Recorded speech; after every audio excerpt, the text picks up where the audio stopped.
Damage కాకుండా చూసుకో. ఎన్ని సంవత్సరాలు మట్టిలో ఉండి కూడా అసలు డ్యామేజే కాలేదు. చాలా సర్ప్రైజింగ్ గా ఉంది. సింగిల్ గోపురం అంటే చిన్న గుడి.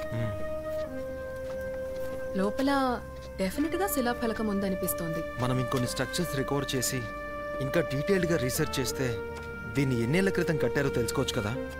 అవును, correct. Hello Divya. Good morning sir. Hello sir. Morning Satish. Satish, నీ వర్క్ ఎలా జరుగుతోంది? Good sir, going great. Good to know. Divya, నీతో కాస్త మాట్లాడాలి. నల్గొండ నుంచి డిఎస్పీ గారు కాల్ చేశారు. ఒక కేసు ఇన్వెస్టిగేషన్కి సంబంధించి ఆయనకి మన హెల్ప్ కావాలంట. కాస్త అర్జెంట్ అన్నారు. పోలీస్ ఇన్వెస్టిగేషన్ కి మనమే హెల్ప్ చేయగలం సార్. నాకు క్లియర్గా తెలీదు. డైరెక్ట్గా వస్తే ఎక్స్ప్లెయిన్ చేస్తానన్నారు. ఆయనతో రెగ్యులర్గా వర్క్ చేసే టీం అవైలబుల్గా లేరట. అందుకని మన హెల్ప్ అడిగారు. నాకు నువ్వు తప్ప వేరే చాయిస్ కనబడటం లేదు. సరే సార్, నేను వెళ్తాను.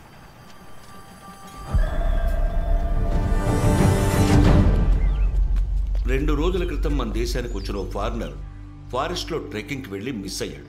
అతను వెళ్ళిన జీప్కి ఎగ్జాక్ట్గా 100 మీటర్స్ డిస్టెన్స్లో అతని cell phone, camera and other belongings recover చేశాం. అతను అక్కడ ఎవరో అటాక్ చేసినట్టున్నారు.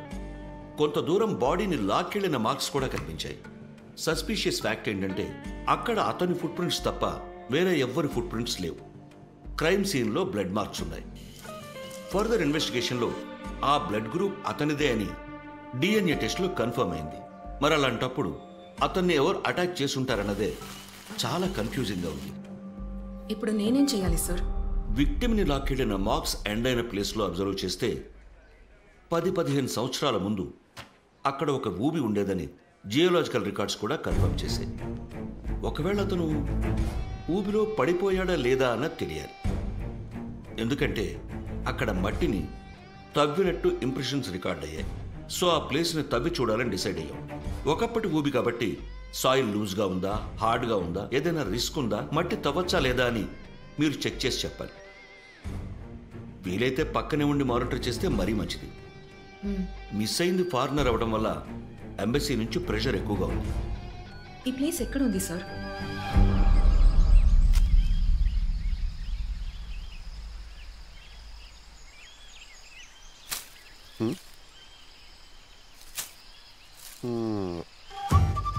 పెట్టండి రా. కింద ఆకులు పెట్టి పైన పండ్లు పెట్టి మేనేజ్ చేయండి. మీకు మాత్రం టేకు చెక్కలు కావాలి, అడవి కుందేలు కావాలి, అన్నిటికీ పర్మిషన్ నేను ఇవ్వాలి. నాకు కొంచెం నైవేద్యం పెట్టండి రా అంటే కింద ఆకులు నింపి పైన 2-3 పళ్ళు పెట్టిస్తారు. ఈ అడవంతా మీ ఆస్తారా? 3 నెలలకు ఒకసారి వస్తారు, 2-3 బుట్టలు పెడతారు. నైవేద్యం రా అంటే నమస్తే పెట్టిపోతారు. కుసా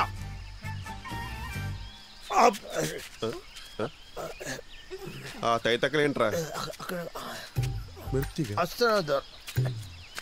పెట్టు పెట్టు బే.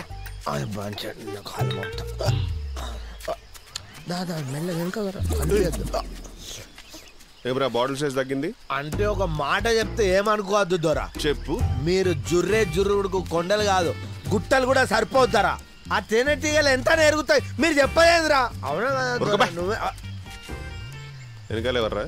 ఎవరు లేదు దొరా, ఎవరు లేరు. ఎవరు ఎవరు లేకపోవడం ఏంద్రా? మైండ్ పోయిందా? కనబడుతుంది కదా వెనకాల ఎవరు? పెట్టేసి ఒక్కగాని ఒక పెళ్ళని దొరా, నీ తన్ను పెడతా, తను వదిలేదురా. నీ భార్య నాకేంట్రా? నేను రేపిస్తున్నారా? రేపు పంపిస్తావా? నాకు 2 చిన్న పిల్లలు దొరా, చిన్న చిన్న పిల్లలు. కొడుకుని డాక్టర్ చేస్తా, కూతురు మాత్రం డాన్స్ అని చేస్తా దొరా. డాన్స్ అని చేస్తా ఏంటి? కొడుకుని డాక్టర్ చేస్తా, కూతురు మాత్రం డాన్స్ అని చేస్తా దొరా. అది డాన్సింగ్. నీ వెనకాల వైఫ్. డాన్సింగ్ అంటే అది కాదురా. డాన్స్ అంటే మైకేల్ జాక్సన్.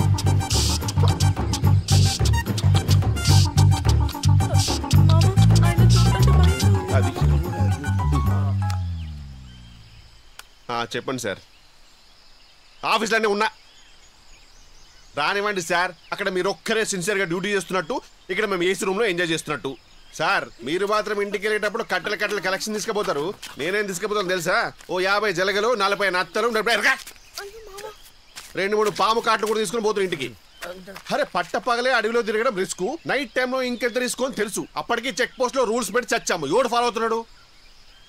తెలిసిన నుంచి తెల్లోడు వరకు ప్రతి ఓడు రికమెండేషన్ లెటర్ తీసుకుని రావడము, అడవి లోపలికి ఎంటర్ అయిపోవడము. ఉన్న రికమెండేషన్ లెటర్ ఆపండి సార్, సగం పీడా పోద్ది. సార్ పులులైనా ఏనుగులైనా అడవి పందులైనా నాకు భయపడతాయేమో, అందరికి కాదు. ఆర్కెల్ చేసో సైకిల్ చేసో రమ్మ చెప్పారు సార్ ఎవడ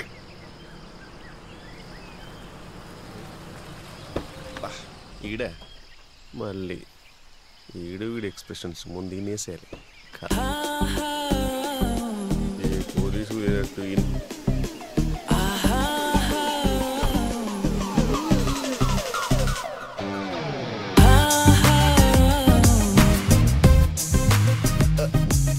Get out! Get out from here! You bloody forest people coming for donation? Oh. Hey, Avida. Hi, I am Raja, Bobil Raja. Divya. Nice meeting you. Something to eat? ఏమొద్దండి. Tempting you, fresh fruits, pure organic. పర్లేదండి. No formalities. మీరేంటి ఆ police వాళ్ళ లంచం తీసుకుని అనుకుంటున్నారా? ఆమె forest ranger అండి. బేసిక్ గా వీళ్ళందరూ ఫ్రూట్స్ సమర్పించుకున్నారు. వీళ్ళకి నేనంటే పిచ్చండి. నేనేమో ప్రేమను పంచుతాను, వాళ్ళేమో ఫలాలను పంచుతారు, అంతే. I understand. మనం లొకేషన్కి వెళ్దామా? షూర్ అండి. నేను 1 minute లో వస్తాను. No problem. పైనుంచి ఆకులు రాలుతాయండి, ఇటువైపు నుంచి. ఓకే.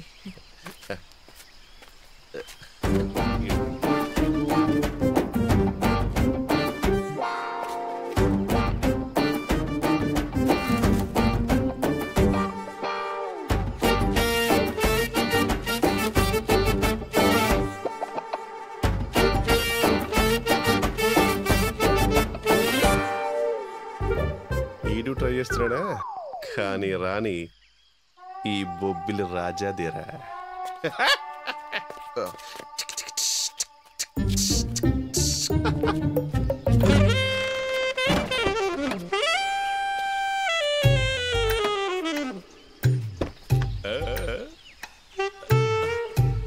వీడేంటి ఫ్రంట్ సీట్లో కూర్చున్నాడు?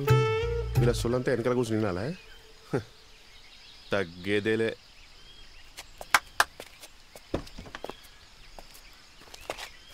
నువ్వు ముందే కూర్చో. దివ్యజీ, బేసికలీ నేను నేచర్ లవర్. ప్రకృతి రక్షో రక్షిత అంటే ప్రకృతిని మనమే కాపాడుకోవాలి. ఇలాంటి హెవీ డ్యూటీ వెహికల్స్తో వెళ్ళామంటే sound pollution, noise pollution and దానివల్ల యానిమల్స్ డిస్టర్బ్ అయ్యే ఛాన్స్ ఉంది. సో ఓకే, ఎలా వెళ్ళాలైతే? My bike. Less smoke, less noise, very comfortable, good for the roads. Hope it's okay with you. ఆ తిప్పుడు చాలు, ముందు ఆ కారు తిప్పి ఫ్రూట్స్ తీసుకెళ్ళి అందులో పెట్టు. మళ్ళీ కోతులు వస్తేమో ఆ మేడ మీద నిల్చుని అడిగి తిరిగి పంది అనుకుని భయపడతాయి. Bill రాజాతో competition.